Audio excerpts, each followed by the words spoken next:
All right, we're talking about Psalm 53 and verse 2. God looks down from heaven upon the sons of men to see if there are any who understand, who seek God. You know, God looks down from heaven. All right, let's start there. I've heard it said so many times in conversations with people over the years that a lot of people believe that God just spins the earth and backs off and lets it go, that he's not involved, and remember in the Incredibles, one of those Incredibles movies, the mom is chasing the kids around and doing everything, and Bob, the father, seems to be aloof, and at one point she breaks down and says, Bob, I need you to be engaged. Remember that? And, some people think that God is not engaged with us, and that's just not true. God is actively engaged and seeking us, wanting us to seek him. Right? And that only makes sense, right? It's because we are made in the image of God. We are his creation, his children, right? And anyone who's a parent knows that we want our children to engage. We want to engage with them. We want to be a part of their lives, right? Because, they look like us. They're made in our image. The Bible says that we are made in the image of God. So how much more does God want us who look like him to engage with him, to seek after him? I love it when my kids seek me. They're older now, so it's not as often. They don't live at home anymore. So when I get a chance to see my kids, man, I'm fully present. I'm there with them. And I want every minute I can get. And then when we go our separate ways, they go back to their lives, I'll go back to mine. I'm sad a little bit. I'm hoping that I see them soon again. And so how much more God toward us? I heard a story talking about seeking God and God wanting us to seek him. I heard a story coming out of Kerrville, Texas, where all the floods recently occurred.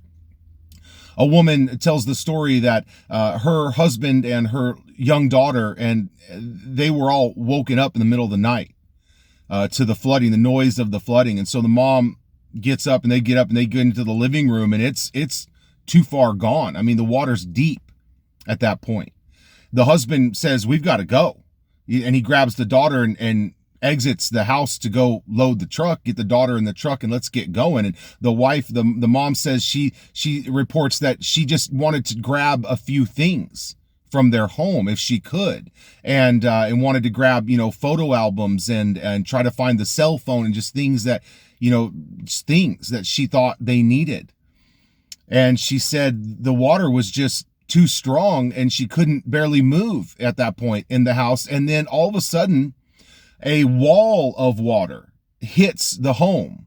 She said a giant force of water forced her underwater. She said it was like a car hit her. And she said it was as if a giant hand was holding her down. She couldn't get up out of the water. She was just being tossed and turned. And she said she didn't know which way was up or down. And she said soon she realized she couldn't get out. She was trapped under the water. She realized that she was probably going to die. She said she began to think of her daughter. She said she remembers the last image in her mind was the face of her daughter. And then she died. She said that after that, she was awakened into a peaceful moment, in a peaceful place. She said she knew she was out of her body and she was hovering, so to speak, above her own house. She could see the flooding. She could see her husband and daughter on the truck, standing on the truck outside, yelling her name.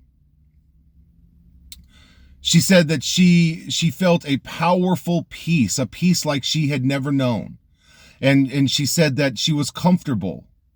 And she said that she looked off in the distance and saw the clouds forming into the shape of a man. She said she soon knew that to be Jesus, and that he was then next to her and comforting her. And she said that in the face of Jesus and being next to him, she felt all of her past and her life. She said it like it flashed before her eyes, even her sins. And she said that Jesus could see all of that. He knew all about her. She said that he was okay. It told her it'll be okay. And she said just love radiated from him, like a love she had never felt before. She said in the distance she could see the other houses near hers, and a few of them had small lights hovering above those houses. She knew those were others who had died in the flood. She just knew.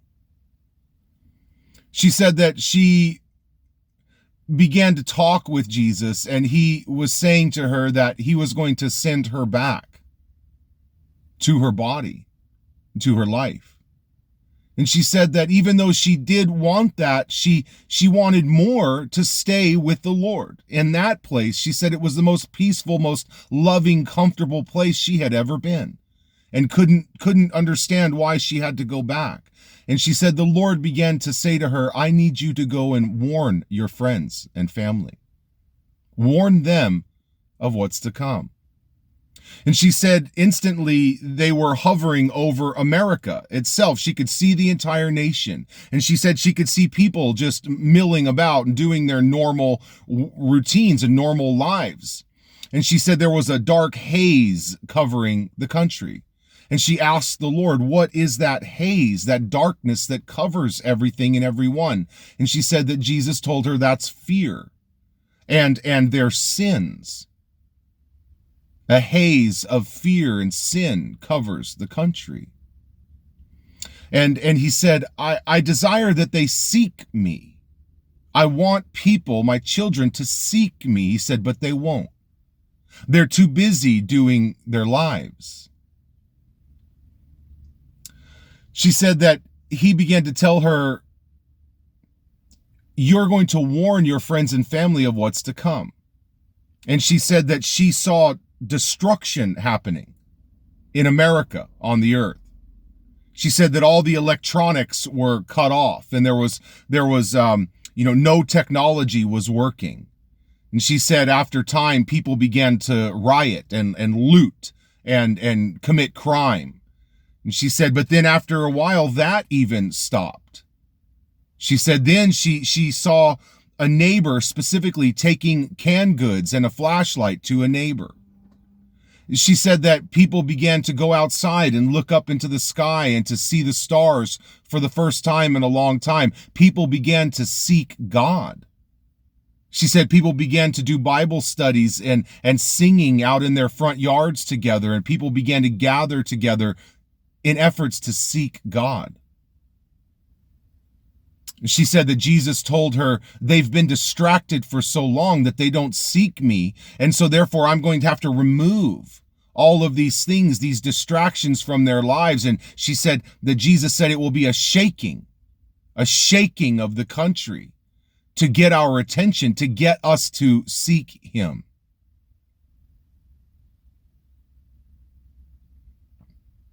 She said that then after that, she woke up. She came back to life. She said she heard someone standing above her say, she's alive. She's alive. And she said she opened her eyes and there were nurses and first responders hovering over her. She was lying on a table in the local community center. She said as she came to, a nurse explained to her that they found her in her home. The rescue crew found her in her home and brought her there to the community center. And the nurse said to her, we've been trying to revive you for over 20 minutes. She said, we've just been working. And she said, we thought you were gone. We thought you were dead. She said the doctor then came along to check her and talk with her. And she said the doctor explained to her that he's been doing this, practicing for over 30 years. And he said, never have I seen someone die for over 20 minutes and come back.